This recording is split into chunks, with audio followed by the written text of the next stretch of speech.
pada sore hari ini, seperti terakhir yang Pak Jaim sampaikan, kita akan mencoba membahas kasus-kasus yang terjadi di lingkungan kita, kemudian kita kaitkan dengan sifat Nabi. Pada sore hari ini, seperti yang sudah kami share di WA Group, kajian kita sore hari ini akan mengambil tema terkait sifat Nabi untuk anti bullying atau perundungan. Sama-sama kita ketahui belakangan kasus-kasus bullying semakin marak, tidak hanya terjadi di kota-kota besar, tetapi juga di kota-kota kecil nan jauh di sana. Mungkin kalau dulu kasus perundungan atau bullying itu sebenarnya sudah ada, hanya saja karena belum ada media sosial, kasus-kasus itu kemudian tidak mencuat, tidak viral. Tetapi kemudian sekarang dengan adanya media sosial, kasus yang terjadi nan jauh di pelosok negeri kita, kemudian direkam dan disebarluaskan melalui media sosial, cepat akan viral. Dalam hitungan detik, kita bisa melihat kejadian apa yang terjadi di pelosok negeri tercinta kita. Nah, sore hari ini kita akan coba membahasnya terkait kasus bullying dengan kita kaitkan dengan sifat Nabi. Sebelum nanti Pak Jaim membahas lebih lanjut, pertama-tama kami akan memberikan kesempatan kepada Bu Nining untuk memberikan atau bercerita. Bu Nining ini adalah orang yang konsen terhadap tumbuh kembang anak. Tentu Bu Nining juga sering menemui, sering menjumpai, sering mendengar, sering diceritakan orang terkait kasus-kasus bullying yang ada di daerah. Tentu beberapa kasus bullying sudah ada di media sosial, tetapi mungkin sebenarnya kalau kita sama-sama sadar, sama-sama ketahui kasus bullying itu sangat banyak dan bahkan tidak mencuat gitu, tidak ada di media sosial, tapi sebenarnya itu ada di lingkungan kita, ada di sekitar kita, ada di sekolah kita. Pertama, saya memberikan kesempatan kepada Bu Nining untuk bercerita. Bu Nining mungkin pernah menangani kasus bullying atau pernah mendengar cerita soal itu. Monggo Bu Nining, saya persilahkan.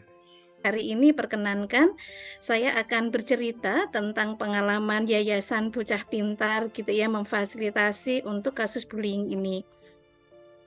Dan untuk yang pertama, perkenankan kami memperkenalkan diri bahwa saya bekerja di Yayasan Bocah Pintar, Pusat Studi Anak Bocah Pintar. Pusat Studi Anak Bocah Pintar ini bergerak di bidang perlindungan perempuan dan anak, ngaten nggih. Jadi selain kita ada lembaga pendidikan anak usia dini, di yayasan kami mendampingi keluarga yatim dan duafa gitu. Jadi untuk keluarga yatim ini kami sebenarnya lebih ini ya di pemberdayaan perempuan kepala keluarga atau orang tua tunggal. Tetapi dalam perjalanannya ternyata untuk pemberdayaan keluarga yatim ini tidak bisa dilepaskan untuk pendekatan ke anak-anak gitu ya, di mana di sini ya anak yatim ya, anak dari keluarga yatim dan duafa gitu. Nah, terkait kasus bullying ini ternyata ini ya anak-anak dari yang keluarga yang kami dampingi juga ada yang menjadi korban gitu. Dan sebelum banyak diberitakan gitu, maksudnya di media banyak berita gitu ya, kami menemukan memperoleh pada waktu itu pengaduan konsultasi dari seorang ibu karena anaknya tidak mau sekolah gitu ya, tidak mau sekolah, tetapi ibu ini nggak ngerti kenapa gitu ya, kok tidak mau sekolah gitu. Disitulah awalnya Yayasan Bocah Pintar memfasilitasi untuk program atau memfasilitasi untuk bullying ini gitu ya gitu. Dan setelah kita coba melakukan pendekatan kepada anak, ternyata kenapa anak ini tidak mau berangkat sekolah ya karena memperoleh ini ya menjadi korban bullying. Pada saat itu anak ini sering diejek gitu oleh teman-temannya, dan diejeknya mungkin bagi kita orang dewasa gitu ya dan yang memahami bahasanya memahami agama, loh kok iso gitu lah, karena diejeknya karena kamu nggak punya bapak gitu ya. Itu kan maksudnya ya Allah gitu ya, bukan karena sesuatu yang bukan sesuatu yang ada pada diri dia, misalnya dia itu mungkin lebih sulit untuk paham pelajaran atau apa, bukan maksud saya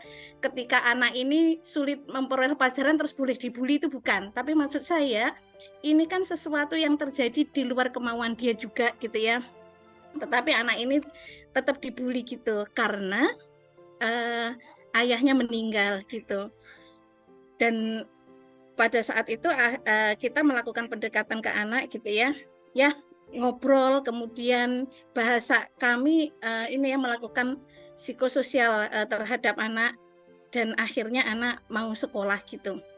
Tapi pastinya pendekatan yang dilakukan juga dengan orang tua. Gitu. Itu satu kasus pertama kenapa akhirnya Bocah Pintar ada kegiatan perlindungan anak dari kekerasan, dari bully dan seterusnya gitu.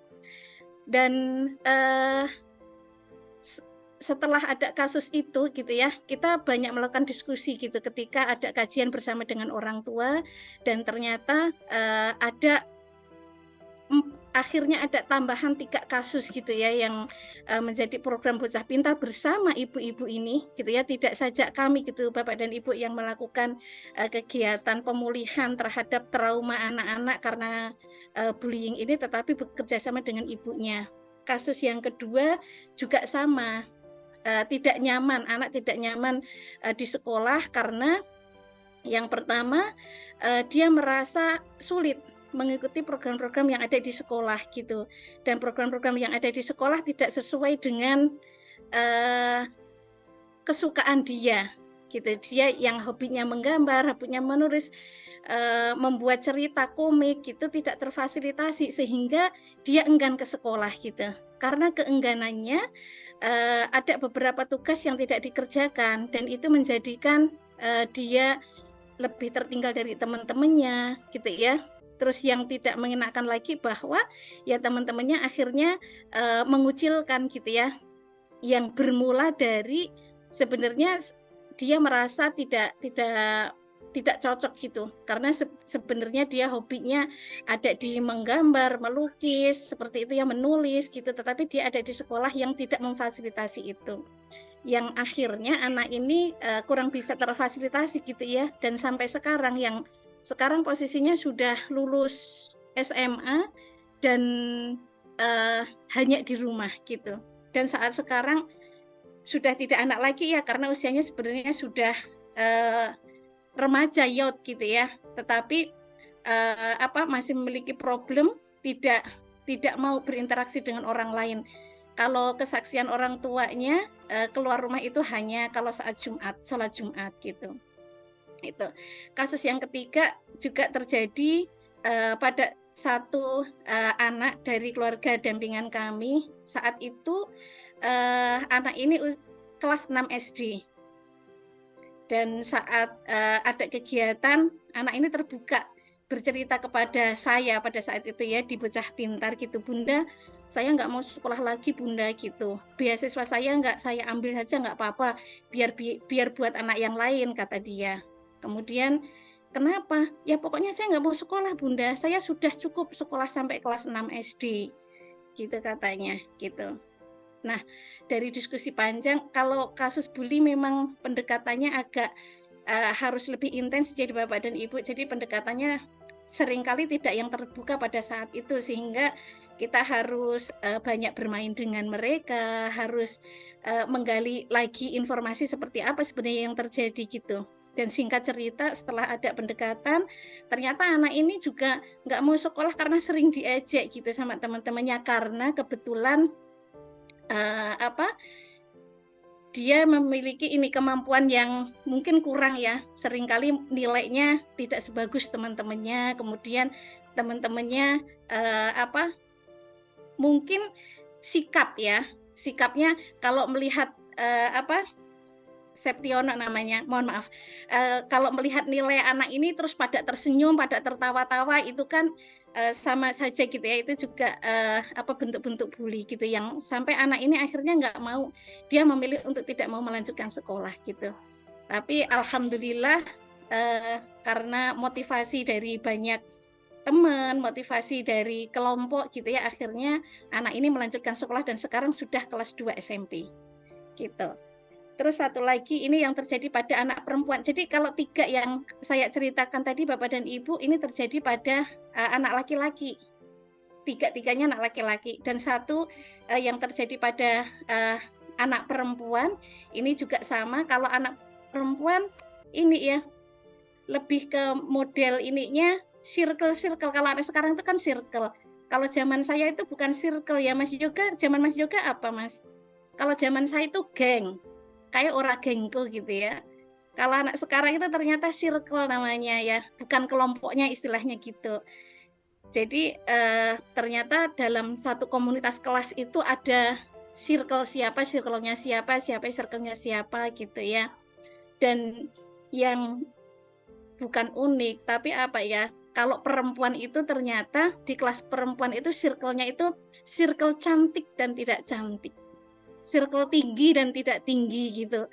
Dan, apa namanya, anak ini, menjadi salah satu korban gitu, tapi alhamdulillah kalau anak perempuan ini ya, dia mampu mengkomunikasikan itu kepada guru BP-nya dan kemudian, sama guru BP difasilitasi dan sekolah ini menurut saya cukup bagus, proses fasilitasinya sehingga, bisa damai gitu di kelas itu, gitu. Ini kurang lebih cerita, beberapa kasus bullying yang, sudah difasilitasin oleh Bocah Pintar gitu Bapak dan Ibu. Dan selain itu, saya ingin bercerita atau sharing tentang, bullying di, anak-anak usia dini, gitu nggih. Karena di anak-anak usia dini ini juga, fenomenanya muncul gitu. Kalau yang muncul di PAUD Bocah Pintar itu di antaranya misalnya, ada beberapa anak itu yang punya kecenderungan kalau bahasa saya, pada pendidik itu harus, didampingi, difasilitasi agar tidak menjadi kebiasaan. Karena ada beberapa anak itu yang kebiasaannya itu suka moyoi, mengejek. Jadi kalau misalnya ya ada anak A, B, C gitu. Misalnya si B ini, melakukan kekurang tepatan, misalnya nyanyi atau memilah warna tapi kurang tepat gitu. Lah anak-anak yang memiliki potensi melakukan bully kalau menurut kami itu dia, "Ye ye," gitu. Jadi senang gitu kalau temennya salah dan temennya diingatkan bunda itu dia merasa senang gitu, gitu. Yang kalau di Bocah Pintar gitu ya, kami memberikan ini pendekatan secara khusus ke anak ini gitu ya. Pemahaman kami bahwa anak ini korban gitu ya. Dia melakukan ini pasti karena meniru sesuatu, entah itu dari lingkungan dia main dengan teman-temannya, atau mungkin dia memperoleh di lingkungan mana gitu ya, atau bahkan mungkin dia sering diperlakukan itu, sehingga dia memperlakukan begitu ke temannya gitu. Jadi, kalau di kami ada pendekatan khusus dan, kami mencoba mencatat gitu ya, dengan pendekatan-pendekatan, yang kebetulan kami punya satu permainan, Kartu Pintar Tamaito itu, sebuah kartu main yang kami kembangkan, untuk mengenalkan perdamaian gitu ya, saling menghargai, saling menghormati gitu antar teman, gitu. Nah, bagi anak-anak yang, eee, masuk catatan kami, oh iya, ini anak-anak yang bahasanya, eee, beresiko bahasanya gitu ya, dan itu datanya hanya ada di kami melakukan, pendekatan khusus, harapan kami nanti ada perubahan perilaku gitu dari, anak-anak ini. Karena mereka sebenarnya korban gitu ya, meskipun mereka melakukan kepada temannya yang lain, gitu. Terus, mungkin ini ya, sharing terakhir dari kami, karena sekarang ini, di sekolah gitu ya, itu baru menjadi perhatian khusus nih bagi pemerintah gitu ya. 3, dosa besar, satuan pendidikan itu terjadinya kekerasan, perundungan, dan intoleransi gitu. Makanya sampai, pemerintah mengeluarkan, peraturan menteri pada bulan Agustus kemarin untuk pencegahan 3 dosa besar ini gitu. Maka kami kemarin mencoba melakukan survei gitu Bapak dan Ibu, survei khusus kepada anak-anak dampingan kami saja gitu. Dan ada 21 anak yang merespon. Dari 21 anak yang merespon ini ternyata informasi dari mereka gitu ya, sebagian besar mereka nih ada 57 itu yang 57% dari yang memberikan tanggapan itu di kelas mereka itu ada teman-temannya yang dijulukin dengan nama yang bukan nama sebenarnya, dan itu termasuk bully gitu ya, termasuk bully. Kemudian sebagian besar mereka ada 60% dari mereka itu yang melihat bahwa teman-temannya sering menjadi korban bully gitu, dan 42% yang memberikan tanggapan itu pernah mengalami bullying. Berikutnya ke Pak Jaim. Pak Jaim, kalau tadi saya di pengantar sudah sampaikan Pak Jaim, sebenarnya kasus bullying atau perundungan ini dari zaman dulu ada. Saya teringat zaman saya waktu SD Pak Jaim, tetapi sekarang saya sama sekali tidak sakit hati, dan waktu itu pun juga tidak sakit hati Pak Jaim. Saya kan punya kulit yang sawo matang begitu Pak Jaim. Dulu saya sering diejek oleh teman-teman, wah ireng lu gitu kan. Tapi saya waktu itu merasa ya biasa-biasa saja gitu, dan saya tetap tetap sekolah, tidak kemudian ngambek dan seterusnya. Nah itu kan mungkin karena pengaruh juga media sosial Pak Jaim ya. Kalau sekarang kan begitu sedih terus ngeliat sosial media, ada orang yang dirundung kemudian jadi ngambek dan seterusnya. Tapi waktu itu saya ya sudah alamin saja, nikmatin saja gitu Pak Jaim. Nah Pak Jaim, dari cerita-cerita Bu Nining tadi, kemudian kalau kita bahas pada sore hari ini terkait kajian sifat Nabi begitu Pak Jaim. Kemudian kalau kita kaitkan dengan kuadran warna yang selama ini memang menjadi konsen kita. Sebenarnya si pembuli atau orang korban bully ini apa sih Pak Jaim kecenderungan warnanya? Apakah kebanyakan korban bullying itu adalah orang-orang yang misal Pak Jaim warna biru karena menerima apa adanya? Contoh saya begitu Pak Jaim ya, dikatakan hitam lo ya, saya tak terima wae lah, ngapain juga ngambek gitu kan? Atau apa Pak Jaim? Mari Pak Jaim, waktunya saya persilahkan.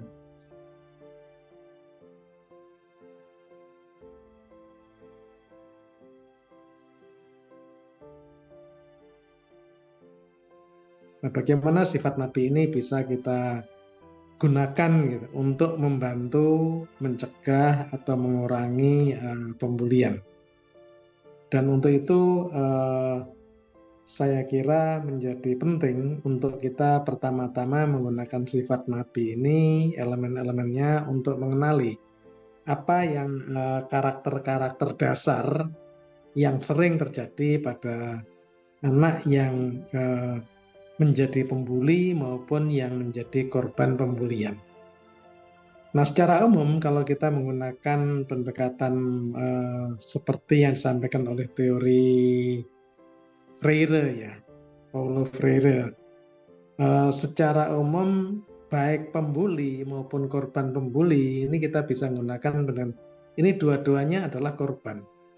Jadi tidak bisa kita katakan bahwa korbannya itu yang dibully saja, tapi pembuli ini juga menjadi tanda petik menjadi korban.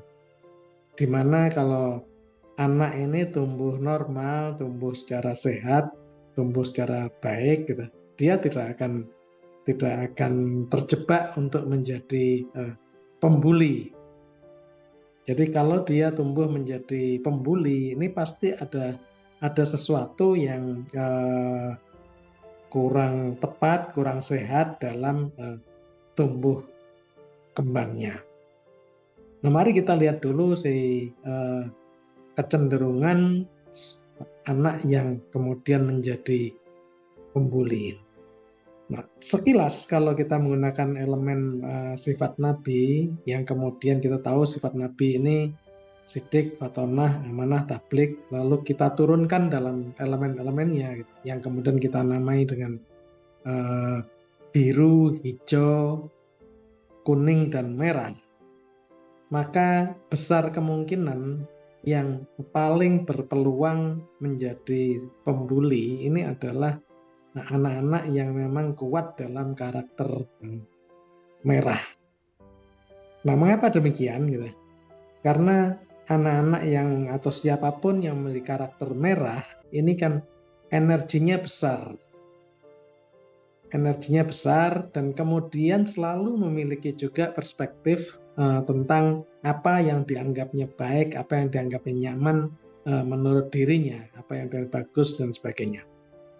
Nah, dengan energi yang sangat besar dan kemudian tidak mendapatkan satu kondisi atau suatu saluran untuk mengaktualisasikan dirinya sendiri.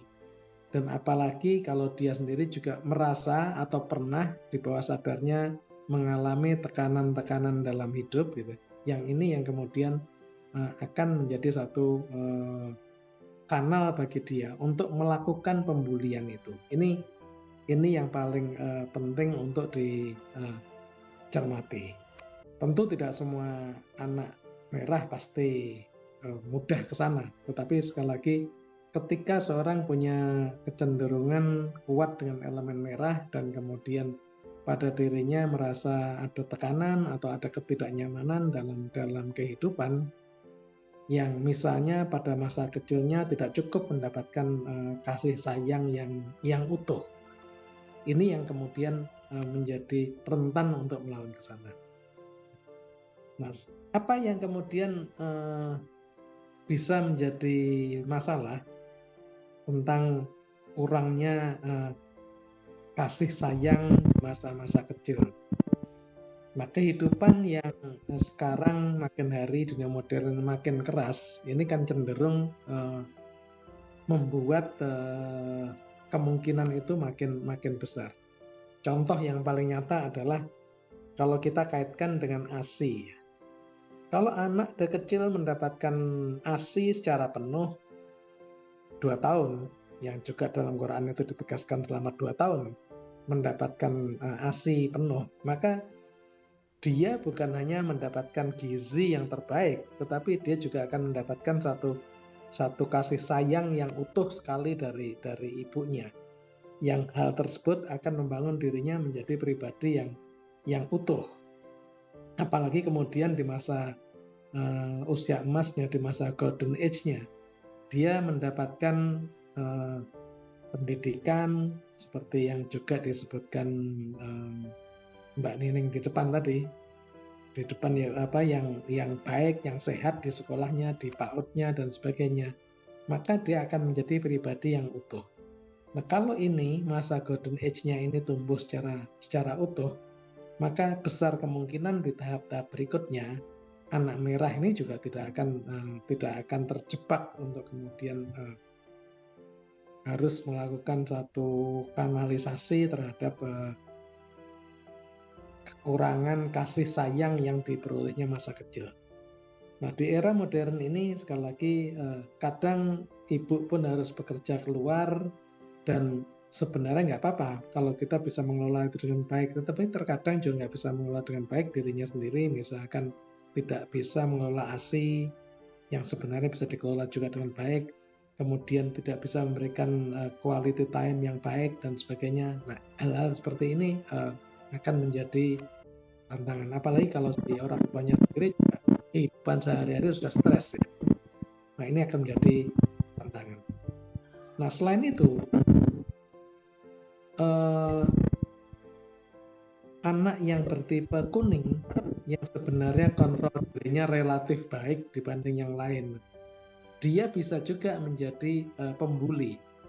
Nah, bagaimana yang kuning ini bisa terjadi pembuli? Ya, ketika dia masa kecilnya atau sampai usia itu dia tumbuh dalam lingkungan yang nilai-nilainya kurang baik, sehingga dia tidak sadar bahwa dia belum mampu memisah antara hal-hal yang sungguh-sungguh baik atau atau tidak. Sementara dia punya kemampuan yang efektif untuk mengejar tujuan.